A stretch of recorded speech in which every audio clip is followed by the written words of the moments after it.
It's daybreak here on Arise News, and it's time for the press preview. A first look at what's on the front pages of the papers, and we start with our sister publication, This Day newspaper. On its headline, reads APC ticket. Jonathan gives conditions. Sale of forms extended to May 12th, and then submission will be on Friday. Let's read the four riders you have here. Former president joining our party, running for office, will be one of the wonders of the century. This is from Governor Umahi of Ebonyi State. 100 million forms, presidential aspirant effect, alleges party has commercialized primary process, and high cost of APC PDP presidential forms worries Kuka. There's once Nigerians unwittingly pushing for plutocracy. All right, and then you still have in the same paper, party primaries. Senate amends Electoral Act yet again to allow president, governors, others vote. That is, those who are elected. They're called statutory delegates. Two riders, House to do same today, but will Buhari sign? Well, that's what's hanging there. And then just on the top mast, Kiri, why Nigeria's refineries are not working. Many people will be interested in this particular news item. Says rehabilitation on the way, with a rider assures 2.8 billion liters of petrol available, sufficient for 48 days. People were crying a while ago on the TV. If it's available, let them just provide it. Over to you, Nkechi. The Nation's newspaper this morning, the top headline on the front page reads uncertainty in APC over Jonathan Emefiele Adesina. Some riders to that story: Adamu declines ex-president's proposal, CBN governor in dilemma, AFDB president's mom, and submission of forms to close. Also, more headlines: INEC rejects party's request for adjustment of polls timetable, insists primary dates sacrosanct. And just at the top there, 4 Christian teachers arraigned for concealing pupils' sex video. Above the nameplate of the Nation this morning, let's take one of the headlines there. Electoral Act amendment widens primaries participants, and that's on page 5. All right, let's take you to the Punch newspapers. It has on its headline that Jonathan's backers seek consensus. Southern APC aspirants who held a meeting the other day in Lagos, they are disagreeing. It has some riders here. 28 presidential aspirants obtain forms as sale ends. Well, sale is not ending today, it's ending on Thursday. Another contestant joins the race. We'll see who that is. Jonathan's candidacy tough to sell. This is coming too from Governor Mahi. Ekiti Swagger, that's a capital, is an acronym, 1 APC. And then GEJ is welcome. He can contest on APC platform. This is coming from Katina Bayelsa, chairman. You get this on page 2. Yes, that's on page 2. And then just below that picture there, 2023 INEC insists on June 3. We just read that a while ago, as 18 parties demand primaries deadline extension because they say, of course, it will change their whole program. All right. The Guardian newspaper this morning, let's take a look at one of the photos there. The one at the bottom showing Lagos State Governor Shawolu submitting his APC governorship nomination and expression of interest form at the ICC here in Abuja yesterday. And just below that, 2023 PDP may dump zoning as NEC meets over autumn report. Some riders there, concerns mount over appointment of convention committee, court orders speedy hearing of suit challenging PDP's primary. All right, let's look at some foreign dailies. We have the Daily Express. I hope we'll have it. If we don't have the Daily Express, all right, we'll have it. All right, Boris promises power to help hard-hit families. A glance at his mother's crown, and then Charles serves Queen and country as Her Majesty watches on TV at Windsor. The Independent this morning, the photo of the Prince of Wales and that caption, glimpse of future as Charles steps in. The Prince of Wales beside the imperial state crown opens Parliament in place of his mother, the Queen. And just below that, Prime Minister Boris Johnson criticized for failure to tackle cost of living. Johnson barefoot with ideas to help millions of struggling Britons. All right. Well, we read that earlier. Let's look at the I newspaper. Prime Minister, U-turn on cost of living crisis. I think at this juncture we can bring in Emmanuel Bello to do a press preview of the papers we've been looking at. Is Emmanuel there? All right, Emmanuel, good morning to you. On this Wednesday, that forms were supposed to end, sale of forms for the APC, but they've shifted it to Thursday, and then of course submission by Friday. That's one thing you probably look at. But APC ticket, Jonathan gives conditions. What are those conditions? And sale of forms, of course, I just said that now. And then the Kerry matter on why Nigeria's refineries are not working. This is hackneyed. I mean, we've been hearing this for ages. Says rehabilitation on the way with the fuel queues. Well, over to you.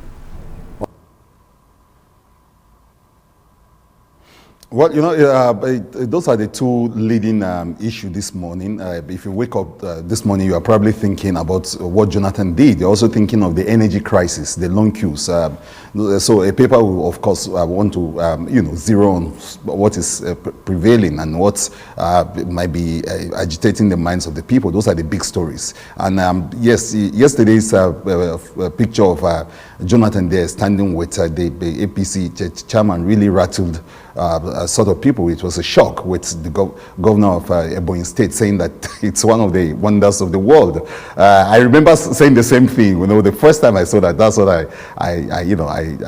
wrote about. I said, this is come and see, like they say in that popular thing, come and see American wonder. So when this governor said that, I can connect with that, and a lot of people can actually relate with that too when it comes to Jonathan. This is the party that slammed him more than any other party. I think those who are worried about whatever Jonathan is doing or is not doing are looking at the larger picture. They think, look, whatever remains of his legacy, of his of his record in office, of what history thinks of him, whether history is kind to him or not, should be preserved.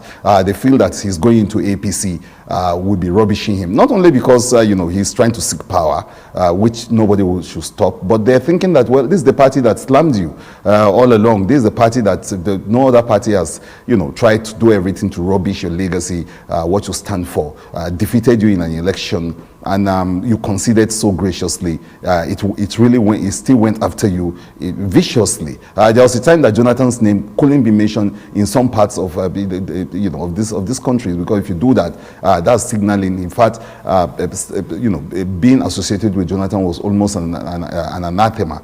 So that was one time, and then maybe for him, as a person, probably they think that this poetic justice, that the same party that slammed him, that defeated him, is actually trying to make him the flag bearer. Who knows? Maybe he thinks for him that's a very fine way of ending that story. But of course, from the stories we're getting, the party is not actually warming up to him becoming the consensus candidate. In another story, it says that the national chairman of the party say, "Look, that's not up to me."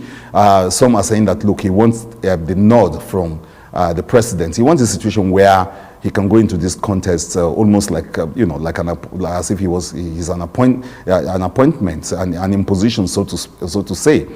So we're not hearing directly from the former president himself, but aides have been talking and sources have been revealing all sorts of angles to this. But whatever it is, it's still a shocker, and like Governor Umahi said, it's still one of the wonders of the world to thinking how Jonathan wants to come into the presidency. Another source saying that the former president is not actually likely interested in the race, that he would rather be a stakeholder or a kingmaker himself than joining. Whatever it is, a lot of people are watching Jonathan. I think that's why practically almost all the papers have Jonathan on their cover in one way or the other today. And it's still an ongoing conversation and discussion around the political cycles.